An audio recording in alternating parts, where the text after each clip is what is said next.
నమస్తే ఫ్రెండ్స్, నేను మీ Sravani Harsha. Welcome back to our channel. ఇవాళ మన కథ తపస్సు. కథని చివరి వరకు వినండి. నచ్చితే కనుక ఖచ్చితంగా తప్పకుండా ఒక్క లైక్ చేయండి. ఈ కథ పైన మీ విలువైన స్పందనని కామెంట్ రూపంలో మాకు తెలియజేయండి. కొత్తవారు ఎవరైనా చూస్తున్నట్లయితే మన ఛానల్ని సబ్స్క్రైబ్ చేసుకోండి. కట్టుకున్న భర్త నువ్వు నాకు అక్కర్లేదు, నేను వేరే అమ్మాయిని ప్రేమించాను అని చెప్పి విడాకులిచ్చాడు. ఎంతో పోరాడి కొడుకును దక్కించుకుంది. ఆ తరువాత తన జీవితంలోకి మరో వ్యక్తి వచ్చాడు. నిన్ను ప్రేమించాను, పెళ్లి చేసుకుంటాను అని మాయ మాటలతో నమ్మించాడు. చివరికి నీకు భర్తగా మాత్రమే ఉంటాను, నీ కొడుకుకి తండ్రిగా నేను ఉండలేను అన్నాడు. 25 ఏళ్లు కూడా నిండని తను కొడుకు కోసం జీవితాంతం మూడులా బ్రతకాలా? తన సంతోషాల కోసం కొడుకుని దూరం చేసుకోవాలా? ఆ తల్లి ఎలాంటి నిర్ణయం తీసుకుంది అనేది ఈ కథలో మనం విందామండి. ఉదయాన్నే మమత హడావిడి పడిపోతూ మంచం మీద నుంచి లేచింది.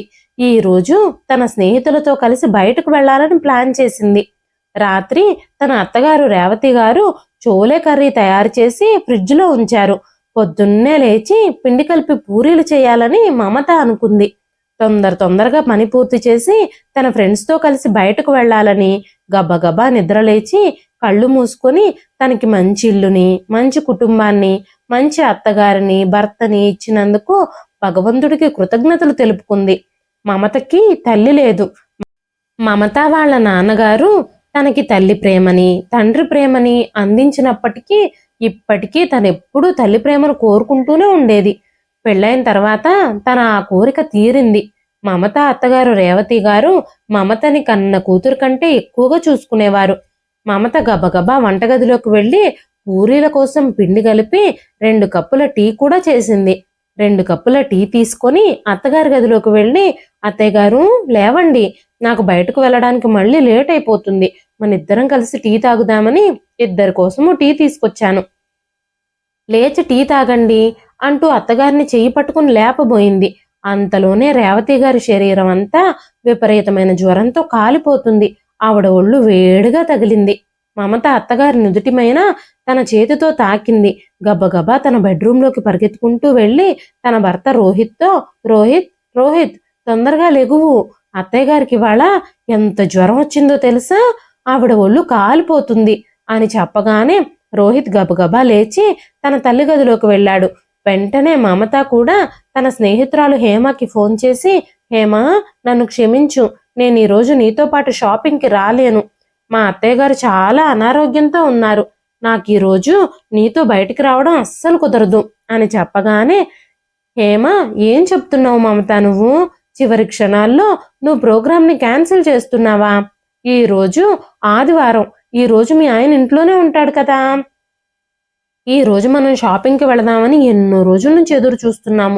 ఇవాళకి నీ భర్త రోహిత్ వాళ్ళమ్మని చూసుకుంటాళ్లే, అంత ఇబ్బంది ఏమీ అవ్వదులే, మన ప్రోగ్రామ్ని క్యాన్సిల్ చేయాల్సిన అవసరం ఏముంది, ఇంత చిన్న విషయానికి జ్వరమే కదా వచ్చింది, మీ అత్తగారికి మీ ఆయన పక్కనే ఉండి చూసుకుంటారులే అని చెప్పగానే, నిజమే హేమ, మా అత్తగారికి వచ్చింది చిన్న జ్వరమే కావచ్చు, కానీ అలా అనారోగ్యంతో ఉన్న మా అమ్మని మాత్రం నేను వదిలి రాలేను అనగానే, హేమ ప్లీజ్ మమత, నువ్వు ఆదర్శమైన కోడల్లా ఉండాలని అనుకోవద్దు, మన సరదాలు సంతోషాలు అన్నీ పాడైపోతాయి అంటూ చిరాకు పడుతూ చెప్పింది హేమ. సారీ హేమ, ఇంకోసారి ఎప్పుడైనా చూద్దాం, కుదిరితే మీరు వెళ్ళండి అంటూ మమత కాల్ కట్ చేసేసింది. ఫోన్ పెట్టేసిన తర్వాత కాసేపటికి రేవతి గారు కూడా లేచారు. ఆవిడ మంచం మీద నుంచి పైకి లేవబోతూ ఉంటే మమత, అమ్మా పడుకోండి, మీ ఆరోగ్యం అసలే బాగోలేదు, మీరు స్ట్రెయిన్ అవ్వకండి అని చెప్పగానే రేవతి గారు కోడలి మాటలు ఏవి పట్టించుకోకుండా, అమ్మా మమత నువ్వు ఇంకా రెడీ అవ్వలేదేంటి, నువ్వు బయటకు వెళ్ళాలని ఎప్పటి నుంచో ప్లాన్ చేసుకున్నావు కదా అంటూ చిన్న గొంతుతో అడిగారు. నేను లేచి పూరీలు చేస్తాను, నువ్వు గబగబా రెడీ అయ్యిరా, మీ ఫ్రెండ్ నీ కోసం ఎదురు చూస్తూ ఉంటుంది కదా అని రేవతి గారు అనగానే, అమ్మా నేను నా స్నేహితులతో కలిసి బయటకు వెళ్ళడం లేదు, మేము ఆ ప్రోగ్రామ్ని క్యాన్సిల్ చేసేసుకున్నాము, మీకు ఇలా ఉంటే నేను ప్రశాంతంగా నా స్నేహితురాలతో కలిసి బయటకు ఎలా వెళ్ళగలను, షాపింగ్ ఎలా చేయగలను, మీ ఆరోగ్యం కుదుట పడే వరకు నాకు ప్రశాంతత అనేదే ఉండదు, మీరు ఇంకేమీ మాట్లాడకుండా విశ్రాంతి తీసుకోండి, నేను మీకోసం వేడిగా పాలు తీసుకొస్తాను అని చెప్పి వంటగదిలోకి వెళ్ళిపోయింది మమత. కాసేపటి తర్వాత రోహిత్ డాక్టర్కి ఫోన్ చేశాడు. డాక్టర్ వచ్చేలోపుగానే మమత రేవతి గారికి వేడి వేడి పాలు ఇంకా బ్రెడ్ తీసుకొచ్చి ఇచ్చింది. పాలల్లో బ్రెడ్ ముంచి ప్రేమగా అత్తగారికి తినిపించింది. అమ్మా, మీ ఆరోగ్యం కంటే నా షాపింగ్లు సరదాలు ఏవి నాకు ముఖ్యం కాదు అని మమత అంది. రోహిత్ కూడా మమతని ఎంతో ప్రేమగా చూస్తున్నట్టుగా చూశాడు. కాసేపటికి డాక్టర్ వచ్చారు. డాక్టర్ ఆవిడ్ని పరీక్షించిన తర్వాత, ఇది వైరల్ ఫీవర్లా ఉందమ్మా, 3 రోజుల వరకు జ్వరం తగ్గుతూ పెరుగుతూ వస్తూ ఉంటుంది, కాస్త జాగ్రత్తగా చూసుకోవాలి, టైంకి మందులు ఇవ్వాలి, తేలిగ్గా అరిగే ఆహారం ఇవ్వాలి అని డాక్టర్ చెప్పినప్పుడు మమత ఆఫీస్కి వారం రోజులు సెలవు పెట్టింది. తనని కన్న తల్లి కంటే ఎక్కువ ప్రేమగా చూసుకునే అత్తగారిని ఆ అనారోగ్యం నుంచి కోలుకోవడం కోసం మమత రాత్రి పగలు ఆవిడికి సేవలు చేసింది. ఆవిడికి సేవ చేయడంలో ఎలాంటి అవకాశాన్ని వదిలిపెట్టలేదు మమత. 3 రోజుల తర్వాత రేవతి గారి జ్వరం వెనక్కి తగ్గింది. 4వ రోజు ఆవిడ మధ్యాహ్నం సమయంలో భోజనం చేసి కాసేపు విశ్రాంతి తీసుకోవడానికి మంచం మీద వాలింది. మమత వరండాలో కూర్చుని న్యూస్ పేపర్ చదువుతుంది. అప్పుడే ఆమె స్నేహితురాలు హేమ ఇంకా లత వచ్చారు. హే హేమ, లత, ఏంటి సడన్ సర్ప్రైజు? చెప్పా పెట్టకుండా ఇలా వచ్చారేంటి మీరు అంటూ మమత వాళ్ళకి స్వాగతం పలికింది. వెంటనే హేమ, మీ అత్తగారికి సేవ చేయడం నుంచి నీకు విముక్తి ఇప్పట్లో దొరకదని మేము అనుకున్నాము, అందుకే నిన్ను కలవడానికి మేమే వచ్చాము. నీ మీద నాకు చాలా కోపంగా ఉంది మమత, నీ వల్లే మన ప్రోగ్రాం అప్సెట్ అయిపోయింది. ఎన్ని రోజుల నుంచి ప్లాన్ చేశాం మనందరం కలిసి బయటకు వెళదామని అంటూ హేమ కంప్లైంట్ ఇస్తున్న టోన్లో లతాతో చెప్పింది. వెంటనే మమత, అదేంటి, నేను రాకపోతే ఏమైంది, మీరు కూడా వెళ్ళలేదా, మొత్తానికే ప్రోగ్రాం క్యాన్సిల్ చేసేశారా అంటూ మమత తన 2 స్నేహితురాళ్ల వైపు ఆశ్చర్యంగా చూసింది. నువ్వు లేకుండా మేమిద్దరం బయటకు వెళ్ళి ఎలా ఎంజాయ్ చేయగలము, నువ్వు లేకపోతే అసలు సరదానే ఉండదు. ఏం జరిగిందో అది వదిలేయండి, మనం ఇంకోసారి ప్లాన్ చేద్దాం, ఈసారి మాత్రం నువ్వు హ్యాండ్ ఇవ్వకూడదు సుమి అని కోపంగా అంది లత. మమత చిన్నగా నవ్వుతూ, సరే, తప్పకుండా ఈసారి ఎలాంటి ఇబ్బంది లేకుండా నేను చూస్తాను అని నవ్వుతూ చెప్పింది. వెంటనే హేమ, నువ్వు ఇంత ఆదర్శవంతమైన కోడలుగా ఉండడం సరైన పద్ధతేం కాదు, ఆ విషయమే నీకు అర్థమయ్యేలా చెబుదామని మేమిద్దరం నీ దగ్గరకు వచ్చాం. మీ అత్తగారి ఆరోగ్యం కాస్త క్షీణించిందని ప్రోగ్రాం మొత్తం క్యాన్సిల్ చేసేశావు, అంత అవసరం ఏం లేదు. నువ్వు మరీ చిన్న విషయానికే ఇంత ఎక్కువ సీన్ చేయాల్సిన అవసరం ఏమొచ్చింది అనగానే మమత, హేమ, ఏం మాట్లాడుతున్నావు నువ్వు, నేను మా అమ్మను పట్టించుకోకపోతే ఇంకెవరు పట్టించుకుంటారు, అసలు అత్తగారి గురించి అంత తక్కువ చేసి మాట్లాడాల్సిన అవసరం మీకేమొచ్చింది, అయినా అది మీ తప్పు కాదులే, చిన్నప్పటి నుంచి ప్రతి ఆడపిల్లకి అత్తగారంటే నెగిటివ్ ఫీలింగే ఉంటుంది. ఒక అమ్మాయి తన అత్తామామల ఇంట్లోకి అడుగు పెట్టినప్పుడు తెలియకుండానే అత్తగారిని దూరం పెడుతుంది. కానీ నేను చిన్నప్పుడే మా అమ్మని కోల్పోయాను, మా అత్తగారి నుంచే తల్లి ప్రేమను పొందాలని నా మనసులో ఆశ కలిగింది. నా ఆశని మా అత్తగారు తీర్చారు. నిస్వార్థంగా మనం ఎదుటి వ్యక్తిని ప్రేమిస్తే తప్పకుండా మనకి తిరిగి ప్రేమ లభిస్తుంది అని నాకు తెలుసు. అందుకే నేను మా అత్తగారిని కన్న తల్లిలాగానే ప్రేమిస్తున్నాను. ఆవిడ కూడా నన్ను కన్న కూతురు కంటే ఎక్కువగా ప్రేమిస్తున్నారు. ఆవిడ నాకు అత్తగారు కాదు, ఆవిడ నాకు ఎప్పటికీ అమ్మే. మా అమ్మ గురించి తక్కువ చేసి మాట్లాడితే నాకు చాలా కోపం వస్తుంది. అయినా మా అమ్మ జీవితంలో ఎన్ని కష్టాలు పడిందో, ఎన్ని బాధలు అనుభవించిందో మీకేం తెలుసు, ఆవిడ డైరీని మీరు చదివితే మీకే అర్థం అవుతుంది అని చెప్పగానే హేమ ఇంకా లత, ఏం మాట్లాడుతున్నావు మమత నువ్వు, మీ అత్తగారు డైరీ రాస్తారా, ఏది ఆ డైరీ మాకు కూడా చూపించు, మేం కూడా చదువుతాం అంటూ ఆశ్చర్యంగా చెప్పారు. వెంటనే మమత గదిలో నుంచి తన అత్తగారి డైరీ తీసుకొచ్చి తన స్నేహితులకిచ్చి, మీరు ఈ డైరీని చదువుతూ ఉండండి, నేను ఈ లోపుగా మీకోసం ఏమైనా స్నాక్స్ చేసి తీసుకొస్తాను అని చెప్పి వంటగదిలోకి వెళ్ళిపోయింది మమత. హేమ ఇంకా లత రేవతి గారి జీవిత కథని చదవడానికి కూర్చున్నారు. నా పేరు రేవతి, నేను వివాహాన్ని ప్రేమకి, సంతోషానికి, అభిమానానికి, అనురాగానికి హామీగా భావించాను. కానీ నా భర్త రాజేష్ మనసు మాత్రం ప్రేమ అనే మొగ్గలు వికసించలేని ఎడారిలాగా ఉంది. పెళ్ళై 6 నెలలు గడిచినప్పటికీ మా మధ్య ఎలాంటి సాన్నిహిత్యము ఏర్పడలేదు. పైపెచ్చు గొడవలు జరగడం మొదలయ్యాయి. నా భర్త రాజేష్ స్వభావం అంత మంచిది కాదు. ఆయనకి మనసంతా అనుమానమే. ఆడదాన్ని అనుమానించడం, అవమానించడం ఆయన స్వభావం. ఆ స్వభావం వల్ల రోజు ఇంట్లో గొడవలు జరుగుతూ ఉండేవి. ఆయన ప్రవర్తనతో నేను చాలా విసిగిపోయాను. నేను ఒక ప్రైవేట్ స్కూల్లో సైన్స్ టీచర్గా పనిచేసేదాన్ని. స్కూల్ నుంచి ఇంటికి రావడానికి కాస్త ఆలస్యమైనా సరే నన్ను అవమానించడం, అనుమానించడం, ఇష్టం వచ్చినట్టుగా మాట్లాడడం చేసేవారు ఆయన. నేను ఎంత సున్నితంగా ఉంటానో నా భర్త అంత మొరటు మనిషి. పెళ్ళైన ఏడాది తర్వాత రోహిత్ పుట్టాడు.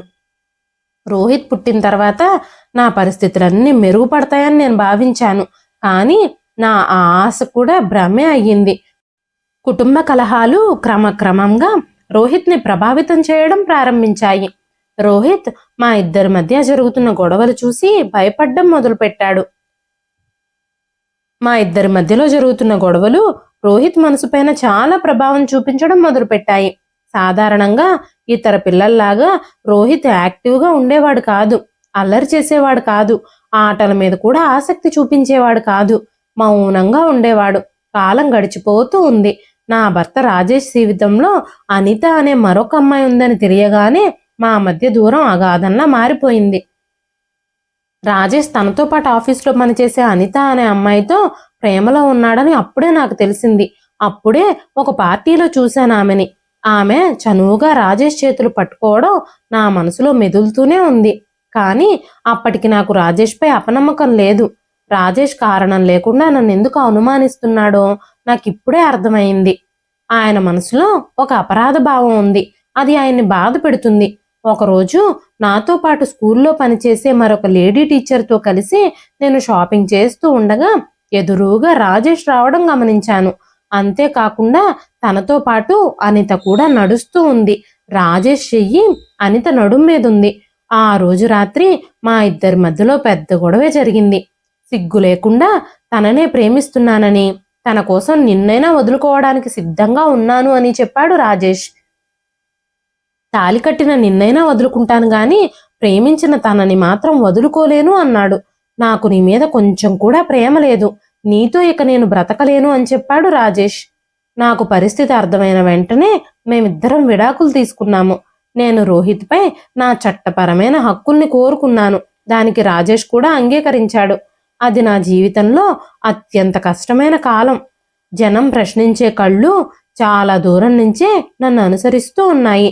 కొన్నిసార్లు మా భవిష్యత్తు గురించి నేను చాలా ఆందోళన పడేదాన్ని. కొన్నిసార్లు నా కొడుకు జీవితం గురించి బాధపడేదాన్ని. రోహిత్ని నేను ఎంతో ప్రేమగా పెంచాను. అయినా సరే రోహిత్ తన తండ్రిని గుర్తు చేసుకుంటూ ఏడుస్తూనే ఉండేవాడు. రోహిత్ని సముదాయించడం నాకు చాలా కష్టంగా మారింది. రకరకాల తప్పుడు హామీలతో రోహిత్ని కాస్త శాంతింపజేయగలిగాను. ఆ సమయంలో నాకు సపోర్టుగా ఒక వ్యక్తి కావాలి అని అనిపించింది. కానీ నేను మళ్ళీ పెళ్లి చేసుకోవాలి అని అనుకోలేదు. మా అమ్మని నా దగ్గరికి పిలిచాను. ఎందుకంటే మా నాన్నగారు సంవత్సరం క్రితమే చనిపోయారు. అప్పటి నుంచి మా అమ్మ ఒంటరిగా ఊర్లో జీవిస్తుంది. అందుకే మా అమ్మని నాతో కలిసి ఉంటామని నేను అభ్యర్థించినప్పుడు మా అమ్మ ఆలోచించకుండా ప్రశాంతంగా ఒప్పుకుంది. మా అమ్మ వచ్చిన తర్వాత నాకు చాలా ఉపశమనం కలిగింది. రోహిత్ గురించి తను శ్రద్ధ తీసుకోవడం మొదలుపెట్టింది. రోహిత్కి సంబంధించిన పనులన్నీ తనే తీసుకుంది. అమ్మమ్మ రాకతో రోహిత్ కూడా చాలా సంతోషం కలిగింది. అనతి కాలంలోనే ఏడాది గడిచిపోయింది. జీవితం మళ్ళీ ట్రాక్లోకి వచ్చింది. ఒకరోజు నేను స్కూల్ నుంచి వచ్చేసరికి మా అమ్మ మంచం మీద పడుకొని ఉండడం చూశాను. తన కాలికి ప్లాస్టర్ వేసుంది. నేను చాలా ఆందోళన పడిపోయాను. అమ్మా, ఇదంతా ఎలా జరిగింది అని నేను అడిగినప్పుడు, ఏం చెప్పమంటావమ్మా, కూరగాయలు సరుకులు తెచ్చుకోవడానికి బజారుకి వెళ్ళాను. అదే సమయంలో రిక్షా బోల్తా పడింది. అదే సమయంలో ఈ విజయ్ని ఆ దేవుడే సహాయం కోసం నా దగ్గరికి పంపినట్టున్నాడు. లేదంటే నా పరిస్థితి ఎలా ఉండేదో తెలియదు అని మా అమ్మ మాట్లాడుతూ ఉండగానే నేను, అమ్మా, నిన్నొక్కదాన్నే బజారుకు వెళ్ళమని ఎవరు చెప్పారు అని చిన్న స్వరంతో మాట్లాడుతున్నాను. అప్పుడే నా కొలీగ్ విజయ్ గదిలోకి వచ్చాడు. అతను మందులు ఇంకా పళ్ళు టేబుల్ మీద పెట్టి, ఈ రోజు నేను సెలవులో ఉన్నాను, అనుకోకుండా మార్కెట్కి వెళ్ళాను. అప్పుడే నా కళ్ళ ముందే మీ అమ్మగారు ఎక్కిన రిక్షా బోల్తా పడిపోయింది. మీ అమ్మగారిని నేను గుర్తుపట్టగానే సపోర్ట్ చేసి ఆవిడని గబగబా డాక్టర్ దగ్గరికి తీసుకెళ్లాను. ఎక్స్రే చేయించి కాలికి ప్లాస్టర్ వేయించి ఇప్పుడే మందులు ఫ్రూట్స్ తీసుకొచ్చి ఇచ్చాను అని విజయ్ చెప్పగానే మనస్ఫూర్తిగా విజయ్కి కృతజ్ఞతలు తెలిపాను. విజయ్ ఇంకా నేను ఒకే స్కూల్లో టీచర్లుగా పనిచేసేవాళ్ళం. కానీ మా ఇద్దరి మధ్య అంత చనువేమీ లేదు స్కూల్లో. ఆ రోజు నుంచి విజయ్ తరచుగా అమ్మని చూసేందుకు రావడం ప్రారంభించాడు. క్రమక్రమంగా మా కుటుంబంతో అతనికి చనువు ఏర్పడింది. మా అమ్మ కూడా ఆయనతో చాలా ఓపెన్గా మాట్లాడేది. విజయ్ వచ్చినప్పుడల్లా ఇంటి వాతావరణం కాస్త ఆహ్లాదకరంగా మారేది. క్రమక్రమంగా మాకు అతనితో సాన్నిహిత్యం ఏర్పడింది. మా అమ్మతో మాట్లాడుతూనే అకస్మాత్తుగా నా వైపు చూసేవాడు విజయ్. కానీ ఆ చూపుల్లో భావం నాకు అర్థం కావడం లేదు. ఒకరోజు మా అమ్మ రోహిత్ని పార్క్లో వాకింగ్కి తీసుకెళ్ళింది. ఆ రోజు ఇంట్లో నేను ఒంటరిగా ఉన్నాను. ఆ రోజు విజయ్ నాకు పెళ్లి ప్రపోజ్ చేశాడు. నేను ఆశ్చర్యపోయాను. అతను ఆలోచనాత్మకంగా మరియు ప్రశాంతమైన స్వరంతో సమాధానం చెప్పాడు.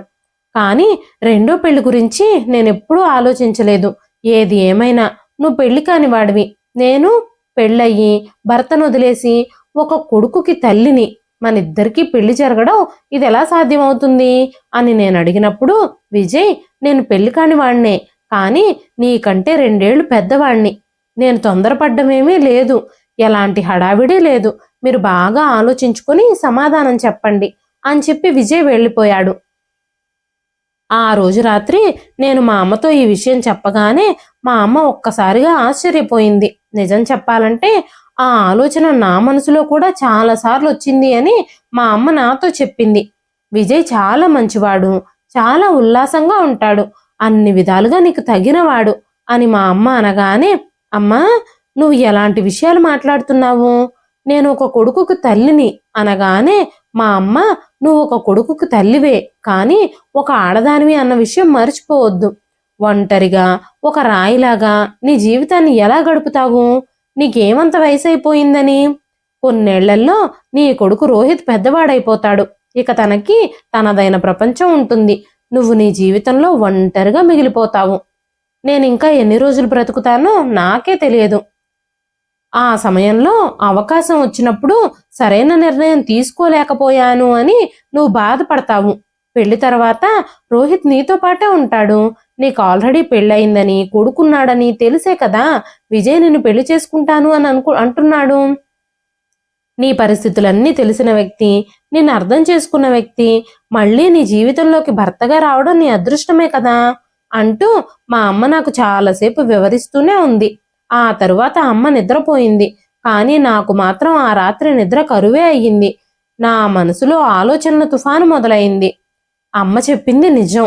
రాజేష్ రెండో పెళ్లి చేసుకున్నప్పుడు, అతను తన జీవితంలో అన్ని ఆనందాల్ని అనుభవిస్తూ ఉన్నప్పుడు, మరి నేనెందుకు ఇలా మూడ్లా మిగిలిపోవాలి? నేనెందుకు ఇలా ఒంటరిగా మిగిలిపోవాలి? నిస్సహాయత, అవమానాలు, ఆకలి చూపులు, ఇంకా పిల్లాడి బాధ్యత అన్నీ నా మీదే ఉన్నాయి అంటూ నా మనసాక్షి నన్ను నిందించింది. రోహిత్ని నేను కావాలనుకుని కోర్టులో పోరాడి గెలుచుకున్నాను. కానీ నేను పెళ్లి చేసుకుంటే రోహిత్ అది తట్టుకోలేక రాజేష్తో ఈ విషయం చెబితే, రాజేష్తో పాటే వెళ్ళిపోతే, ఈ ఒక్క ఆలోచనతోనే నా గుండెంతా నొప్పిగా మారిపోయింది.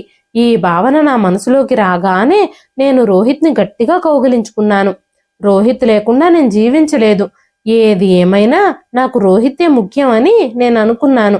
కానీ విజయ్ ప్రతి 2-3 రోజులకు ఒకసారి ఇంటికి రావడం ప్రారంభించాడు. తనకి రోహిత్ మాతో పాటు ఉండడం సమ్మతమే కాబట్టి నేను కూడా ఈ పెళ్లికి ఒప్పుకున్నాను. నా ఆమోదం పొందిన తర్వాత విజయ్ ఆనందానికి అవధులు లేవు. నా మనసు మళ్ళీ సంతోషకరమైన భవిష్యత్తు గురించి కలలు కనడం ప్రారంభించింది. ఈ క్షణాల మధ్యలో నేను రోహిత్ని నిర్లక్ష్యం చేస్తున్నానన్న విషయాన్ని కూడా మర్చిపోయాను. అప్పటి వరకు రోహిత్ తన క్లాసులో ఎప్పుడూ ఫస్టే నిలబడేవాడు. ఇప్పుడు 2-3 సబ్జెక్టులలో చాలా తక్కువ మార్కులు తెచ్చుకుంటున్నాడు. హోంవర్క్ కూడా తరచుగా పూర్తి చేయడం లేదు. అభద్రతా భావంతో తన మనసంతా నిండిపోయింది. తను ప్రతి చిన్న విషయానికి చిరాకు పడుతున్నాడు. ఒకరోజు విజయ్ నన్ను బయటకు తీసుకెళ్లే ప్రోగ్రాం పెట్టాడు. నేను రెడీ అవుతున్నాను. అప్పుడే కన్నీళ్లు పెట్టుకుంటూ రోహిత్ నా దగ్గరకొచ్చాడు. కళ్ళల్లో నీళ్లు కారిపోతూ ఉండగానే, రోహిత్, అమ్మా, నేను కూడా మీతో పాటే వస్తాను, నన్ను కూడా మీతో పాటు తీసుకెళ్ళండి అంటూ ఏడవడం మొదలుపెట్టాడు. అప్పుడు వెంటనే నేను, బాబు రోహిత్, నీకోసం నేను చాలా చాక్లెట్లు తీసుకొస్తాను, నీకు ఇష్టమైన బొమ్మలు కూడా తెస్తాను, అప్పటిదాకా అమ్మమ్మ దగ్గర కూర్చుని చదువుకో అని రోహిత్కి నచ్చజెప్పడానికి ప్రయత్నించాను. రోహిత్ ఇంకా మొండిగా, నాకు చాక్లెట్లొద్దు, ఏమొద్దు, నేను నీతో పాటే వస్తానమ్మా అంటూ మొండి పట్టు పట్టడం మొదలుపెట్టాడు. తను వెక్కి వెక్కి ఏడవడం మొదలుపెట్టాడు. నేనేం చెయ్యాలో నాకు అర్థం కాలేదు. మౌనంగా నిలబడిపోయాను. ఆ విధమైన ప్రవర్తన రోహిత్ నుంచి నేను ఊహించలేదు. తన జుట్టుని ప్రేమగా నిమురుతూ, సరే రోహిత్, ఏడు పాపేసి నువ్వు వెళ్ళి రెడీ అవ్వు, నేను నిన్ను కూడా నాతో పాటు తీసుకెళ్తాను అని రోహిత్కి చెప్పాను. రోహిత్ని కూడా నాతో పాటు తీసుకెళ్తే బాగుంటుంది, క్రమక్రమంగా విజయ్తో తనకి కూడా సాన్నిహిత్యం ఏర్పడుతుంది అని నేను అనుకున్నాను. కానీ నేను అనుకున్నట్టుగా ఏమీ జరగలేదు. నేను రోహిత్తో కలిసి కాఫీ షాప్కి వెళ్ళగానే విజయ్ ఏమీ మాట్లాడకుండా మౌనంగా కూర్చున్నాడు. నేను రెస్టారెంట్లో కాఫీ తాగడానికి కూర్చున్నప్పుడు వెంటనే, ఇలా మౌనంగా కూర్చోవడానికైతే నన్ను ఇక్కడికి రమ్మని ఎందుకు పిలిచినట్టు అని అడిగాను. వెంటనే విజయ్ కొన్ని క్షణాలు నా వైపు చూస్తూ ఉండిపోయాడు. ఇప్పుడు నువ్వే చెప్పు రేవతి, నన్నేం చేయమంటావు? నీతో పాటు నీ కొడుకును కూడా తీసుకురావాల్సిన అవసరం ఏమొచ్చింది? మనం ప్రశాంతంగా కాస్త టైము ఒకరితో ఒకరు గడుపుదాం అనుకుంటున్నాము. ఒకరి అభిప్రాయాలు, ఇష్టాయిష్టాలు మరొకరం పంచుకుందాం అనుకుంటున్నాము. మధ్యలో పానకంలో పుడకలాగా నీ కొడుకుని తీసుకురావాల్సిన పని ఏంటి నీకు అన్నాడు విజయ్. విజయ్ నోటి నుంచి అలాంటి మాటలు వినడం నా హృదయాన్ని చాలా బాధించింది. విజయ్ కావాలనుకుంటే రోహిత్ని తన కొడుకులాగా ప్రేమగా చూసుకోవచ్చు. కానీ విజయ్ రోహిత్ని కొడుకుగా అంగీకరించడం లేదు. చాలాసార్లు రోహిత్తో ప్రేమగా మెలగమని చెప్పి చూశాను విజయ్తో. అప్పుడే రోహిత్ నిన్ను తండ్రిగా అంగీకరిస్తాడు అని చాలా ప్రేమగా చెప్పి చూశాను. కానీ విజయ్ అందుకు సిద్ధంగా లేడు. ఆ తర్వాత రోజు ఆదివారం కావడంతో విజయ్ రేవతి గారి దగ్గరకొచ్చి బయటకు వెళదాం, రెడీ అవ్వమని చెప్పాడు. ఈ లోపుగా నేను రోహిత్ని డైవర్ట్ చేస్తాను, లేకపోతే తను కూడా మనతో పాటు వస్తానని పట్టుబడతాడు. నేను రోహిత్ని పార్కుకు తీసుకెళ్తున్నాను అన్నాడు విజయ్. చివరి మాటలు నా గుండెల్లో గుణపాల్లా గుచ్చుకున్నాయి. విజయ్ నోటి నుంచి అలాంటి మాటలు వినే ఓపిక నాకిక లేదు. విజయ్తో కలిసి రావడం రోహిత్కు కూడా ఇష్టం ఉండడం లేదు. నేను రాత్రి విజయ్తో డిన్నర్ చేసి ఇంటికి తిరిగి వచ్చినప్పుడు రోహిత్ ఏమీ మాట్లాడడం లేదని, తను భోజనం కూడా చేయడం లేదని మా అమ్మ నాతో చెప్పింది. నేను రోహిత్ని నాతో పాటు తీసుకెళ్లకుండా ఒంటరిగా విజయ్తో బయటకు వెళ్ళినందుకు రోహిత్ నాపై కోపంగా ఉన్నాడని నేను అనుకున్నాను. అందుకే రోహిత్తో మాట్లాడడానికి నేను తన గదిలోకి వెళ్ళి చూసినప్పుడు రోహిత్ కళ్ళు మూసుకొని తన మంచం మీద నిశ్శబ్దంగా పడుకునున్నాడు. నేను అతని దగ్గర కూర్చోగానే లేచి వెళ్ళి వాళ్ళ అమ్మమ్మ దగ్గర పడుకున్నాడు. ఆ రోజు ఎంత ప్రయత్నించినా కూడా నేను తన ఆ కోపాన్ని పోగొట్టలేకపోయాను. ఒక విచిత్రమైన అపరాధ భావం నా మనసును చుట్టుముట్టింది. దాని నుంచి నేను ఎంత కూరుకున్నప్పటికీ నేను విడిపించుకోలేకపోయాను. మరుసటి రోజు స్కూలు ప్రిన్సిపల్ గారు నాకు ఫోన్ చేశారు. నేను ఆఫీస్ రూమ్కి చేరుకోగానే ఆయన ఒక ప్రశ్న అడిగారు. రేవతి గారు, చాలా రోజుల నుంచి రోహిత్కి ఏమైంది అని. వెంటనే నేను, ఏమైంది సార్, మీరేం మాట్లాడుతున్నారు, మీరు ఏ విషయం గురించి మాట్లాడుతున్నారు అని నేను అడిగాను. ప్రిన్సిపల్ గారు నా వైపు జాగ్రత్తగా చూసి, మీ అబ్బాయి 2 సబ్జెక్టులలో ఫెయిల్ అయ్యాడు. ఇంతకుముందు మీ అబ్బాయి తన క్లాసులో ఎప్పుడూ ఫస్ట్ వచ్చేవాడు. చాలా తెలివైన మెరిట్ స్టూడెంట్ అని లెక్కలో వేసుకున్నాం మేము. కానీ చాలా రోజుల నుంచి తన ప్రవర్తన కూడా అసాధారణంగా మారుతుంది. క్లాస్లో చాలా సైలెంట్గా ఉంటాడని, క్లాస్ వినడానికి కూడా ఇంట్రెస్ట్ చూపించడం లేదని, ఒక్కోసారి ఎలాంటి కారణము లేకుండానే తన ఫ్రెండ్స్తో గొడవ పడుతున్నాడని క్లాస్ టీచర్లు చెబుతున్నారు. తన మనసులో ఏదో గందరగోళం ఉంది, దాన్ని బహిర్గతంగా వ్యక్తం చేయలేకపోతున్నాడు అని నేను భావిస్తున్నాను. దాన్ని ఇలాగే వదిలేస్తే ముందు ముందు ఇంకా పెద్ద పెద్ద సమస్యలు ఎదురవుతాయి. ఈ సమస్య పూర్తిగా పెద్దదైపోతుంది. చూడు రేవతి, నేను ప్రిన్సిపల్ హోదాలో కాకుండా మీ శ్రేయోభిలాషిగా చెబుతున్నాను. పిల్లలు ఇలా అసంపూర్ణంగా అభద్రతా భావంతో ఉన్నారు అంటేనే నా అనుభవం చెబుతుంది వాళ్ళ తల్లిదండ్రులు ఇద్దరి ప్రేమను పొందలేకపోతున్నారు అని. తమ జీవితంలో ఒంటరిగా ఉన్నారని అర్థం. వాళ్ళు ఒంటరితనం ఫీల్ అవుతున్నారని అర్థం. రోహిత్ విషయంలో కూడా అలాంటిదే ఏదో జరిగే ఉంటుంది. మీ గురించి నాకు బాగా తెలుసు. అతని తలపై తండ్రి చెయ్యి లేదు. అటువంటి పరిస్థితుల్లో మీ బాధ్యత రెట్టింపు అవుతుంది. అతని మనసుని జాగ్రత్తగా అర్థం చేసుకోవాలి. రేవతి, తప్పుగా అర్థం చేసుకోవద్దు. పిల్లల్ని కనడం, వాళ్ళని చదివించడం, మంచి మనుషులుగా తీర్చిదిద్దడం ఒక తపస్సు. దానికోసం జీవితంలో చాలా కష్టాలు పడాలి.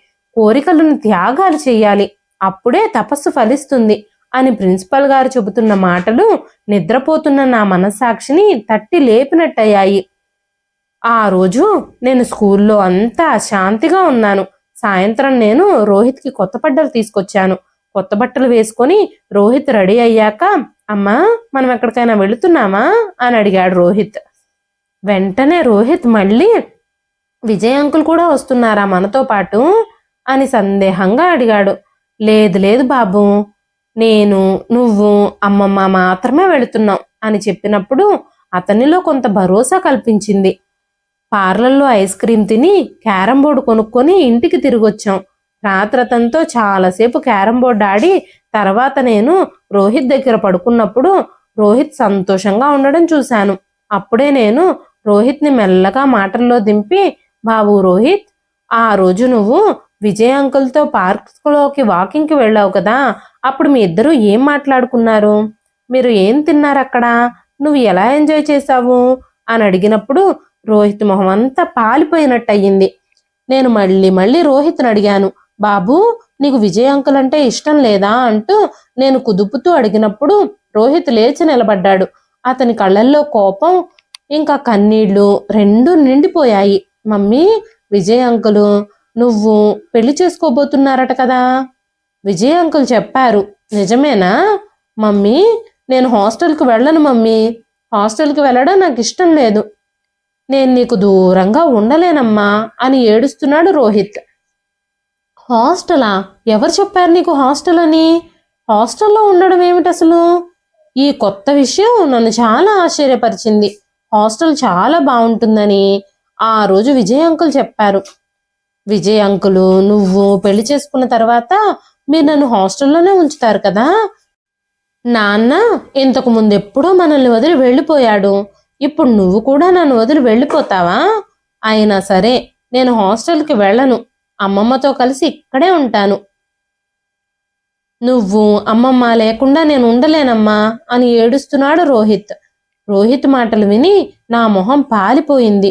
రోహిత్ మాటలు నా హృదయాన్ని కదిలించాయి. మరుసటి రోజు విజయ్ రాగానే నేను రెచ్చిపోయాను. రోహిత్ హాస్టల్లో ఉండాల్సి వస్తుందని నువ్వెందుకు తనతో చెప్పావు? నువ్వు నా బిడ్డని నా నుంచి దూరం చేయాలని ఆలోచిస్తున్నావని నేను అస్సలు ఊహించలేకపోయాను. ఈ మాటల వల్ల రోహిత్ మనసులో ఎంత అభద్రతా భావం మొదలైందో నీకు తెలుసా? తన మనసు మీద ఈ మాటలు ఎంత ప్రభావాన్ని చూపించాయో నీకు తెలుసా అని నేను విజయ్తో మాట్లాడుతూ ఉన్నప్పుడు నా కళ్ళల్లో నీళ్లు తిరిగాయి. విజయ్ నన్ను లోతుగా పరిశీలించాడు. ప్రశాంతంగా మాట్లాడు రేవతి, నువ్వు ఆవేశపడొద్దు రేవతి, కూల్ మైండ్తో ఆలోచించు. పెళ్ళైన తొలినాళ్లలో భార్యాభర్తల మధ్యలో మూడో వ్యక్తి ఉంటే వాళ్ళ మధ్య ఎప్పటికీ మంచి అవగాహన రాదు. రోహిత్ నీతో ఉంటే నీ దృష్టి ఎప్పుడూ రోహిత్ మీదే ఉంటుంది. తనకి నాకు మధ్యలో సామరస్యాన్ని సృష్టించడంలో నువ్వు ఎప్పుడూ బిజీగా ఉంటావు. ఈ ప్రయత్నంలో మన ఇద్దరి మధ్య సంబంధాలు దెబ్బతింటాయి. అది నేను భరించలేను. కాబట్టి మన ఇద్దరి మధ్యలో రోహిత్ని నేను భరించలేకపోతున్నాను. నీ మీద నాకున్న ప్రేమని నీ కొడుకు కోసం నేను త్యాగం చేయలేను అని విజయ్ చెప్పాడు. నువ్వు నన్ను, నా కొడుకుని యాక్సెప్ట్ చేస్తావు అన్న ఉద్దేశంతోనే నీతో పెళ్లికి నేను ఒప్పుకున్నాను. అంతే తప్ప నా కొడుకుని నా నుంచి దూరం చేసుకోవాలనే ఉద్దేశంతో కాదు అని చెప్పగానే విజయ్ మూడ్ అప్సెట్ అయిపోయింది. నీకు భర్త అవసరం లేదు, నీ బిడ్డకు తండ్రి మాత్రం కావాలి అని కోపంగా అన్నాడు విజయ్. వెంటనే రేవతి గారు కూడా కోపంగా, నా భర్త కూడా నీలాంటి వ్యక్తే, అతను కూడా నా కొడుకుకి తండ్రి ప్రేమను ఇవ్వలేకపోతున్నాడనే ఒకే ఒక్క కారణంతోనే నేను తన్ని వదిలేశాను. లేదంటే నాకు అన్యాయం చేసినా కూడా నేను ఆయన్ని భరించేదాన్ని.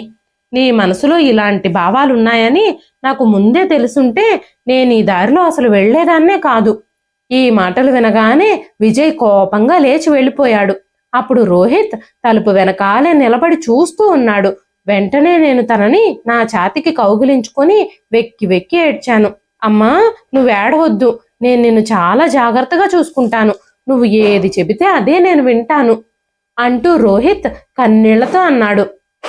ఆ మాటలు రేవతి గారి ఆత్మని కదిలించాయి. రేవతి గారి అమ్మ కూడా వచ్చి రేవతి గారి పక్కనే కూర్చుంది. వెంటనే రేవతి గారు తన తల్లి భుజం మీద తలపెట్టి, నువ్వు చెప్పమ్మా, నేను తప్పు చేశానా, తొందరపడ్డానా అని అడిగారు రేవతి గారు. లేదమ్మా, నువ్వు సరిగ్గానే చేశావు. అలాంటి రాతి హృదయం ఉన్న వ్యక్తి నిన్ను కూడా సంతోషంగా ఉంచలేడు అని చెప్పారు ఆవిడ. ఆ తర్వాత నేను నా జీవిత పుస్తకం నుంచి నా కోరికలు, ఆశలు అనే అధ్యాయాన్ని తొలగించేశాను. అలాంటి దిక్కుతోచని పరిస్థితులు భవిష్యత్తులో మళ్లీ తలెత్తకుండా జాగ్రత్త పడ్డాను. ఇప్పుడిక జీవితంలో రోహిత్ని మంచి చదువులు చదివించి మంచి వ్యక్తిగా తీర్చిదిద్దాలన్న లక్ష్యం మాత్రమే నా దగ్గర నాలో ఉంది. సమయం ముందుకు సాగుతూ ఉంది. మరియు అంకిత భావంతో రోహిత్ సాఫ్ట్వేర్ ఇంజనీర్ అయిన రోజు వచ్చింది. ఒక మంచి మల్టీనేషనల్ కంపెనీలో రోహిత్కి ఉద్యోగం వచ్చింది. మమత కూడా రోహిత్తో కలిసి అదే కంపెనీలో పనిచేస్తుంది. వాళ్ళిద్దరూ ఒకరినొకరు ప్రేమించుకుంటున్నారని నేను తెలుసుకున్నాను. కాబట్టి వాళ్ళిద్దరినీ ఒక్కటి చేయడంలో నేను ఆలస్యం చేయలేదు. చందమామ లాంటి అందమైన కోడల్ని ఇంట్లోకి తెచ్చుకున్నాను. ఒకరోజు ఉదయం రోహిత్ నా కోడలు మమతాతో ఈ మాటలు చెప్పడం విన్నాను. మా నాన్న మమ్మల్ని విడిచిపెట్టి వెళ్ళిపోయినప్పుడు నాకు 4 ఏళ్లు. మా అమ్మ నా కోసమే జీవితాంతం కష్టపడింది. ఈ రోజు నేను ఏమై ఉన్నానో అది మా అమ్మ చేసిన తపస్సుకు ఫలితమే. నువ్వు నన్ను నిజంగా ప్రేమిస్తే మా అమ్మని జాగ్రత్తగా చూసుకుంటానని, తనకెప్పుడు ఎలాంటి ఇబ్బందిని కలగనివ్వనని నాకు వాగ్దానం చెయ్యి. మా అమ్మ ఇక మీదట ఎప్పుడూ తన జీవితంలో ఒంటరితనం యొక్క విషాదాన్ని ఎదుర్కోకూడదు అని నా కొడుకు కోడలితో చెబుతున్న మాటలు విన్న తర్వాత నా కళ్ళల్లో నీళ్లు తిరిగాయి. ఆ రోజు తర్వాత నాకు కూతుర్లు లేరని నేను ఎప్పుడూ ఫీల్ అవ్వలేదు. మమత నా కూతురుగా మారిపోయింది. నేను మమతకి తల్లిగా మారిపోయాను. ఆ భగవంతుడు కోడలి రూపంలో నాకు కూతుర్నిచ్చాడు. జీవితాంతం నేను పడ్డ కష్టాలకి ఫలితంగా ఈ రోజు నా కొడుకు, కోడలు నన్ను ఎంతగానో ప్రేమిస్తున్నారు. ఈ రోజు నా తపస్సు ఫలించింది అని ఆ డైరీలో రాసుంది. డైరీ ముగిసిపోయింది. హేమ ఇంకా లత మౌనంగా కూర్చొని ఆలోచనలలో మునిగిపోయారు. అప్పుడే స్నాక్స్ ఇంకా టీ తీసుకొని రూమ్లోకి వచ్చింది మమత. మీరిద్దరూ డైరీ చదివారా అని అడగగానే, అవును మమత, నువ్వు చెప్పింది నిజం. మా పక్షపాతాల స్థాయిని బట్టి సంబంధాలను చూడడం ప్రారంభించాం. మేము కుటుంబ సంబంధాల మధ్యలో మా దృక్పథం ఎంత సంకుచితంగా ఉందో ఇప్పుడు మేము గ్రహించాము. నిజానికి మీ అత్తగారి తపస్సుకి ఫలితం దక్కింది. అంత మంచి కొడుకుని, ఇంత మంచి కోడల్ని పొందడానికి ఆవిడ అర్హురాలు. తన స్నేహితులు చెబుతున్న మాటలకి మమత ముఖం ఆనందంతో వెలిగిపోయింది. ఆ రోజు నుంచి తన స్నేహితులెవ్వరూ మమత దగ్గర తన అత్తగారి గురించి తక్కువ చేసి మాట్లాడలేదు. వాళ్ళ అత్తా కోడళ్ల బంధాన్ని కూడా కించపరిచేలాగా మాట్లాడలేదు. ప్రతి బంధాన్ని మనం బాధ్యతగా స్వీకరించినట్లయితే మన జీవితం ఆనందమయంగా మారుతుంది. మీరేమంటారు? ఇదండి ఈ రోజు కథ. ఈ కథ మీకు ఎలా అనిపించింది? కథ నచ్చితే ఒక్క లైక్ చేయండి. ఈ కథ పైన మీ విలువైన స్పందనని తప్పకుండా మాకు కామెంట్ రూపంలో తెలియజేయండి. మరెన్నో ఇలాంటి ఇంట్రెస్టింగ్ కథల కోసం మన ఛానల్ని సబ్స్క్రైబ్ చేసుకోండి. మరొక మంచి కథతో రేపు మళ్ళీ కలుస్తానండి. అంతవరకు సెలవు.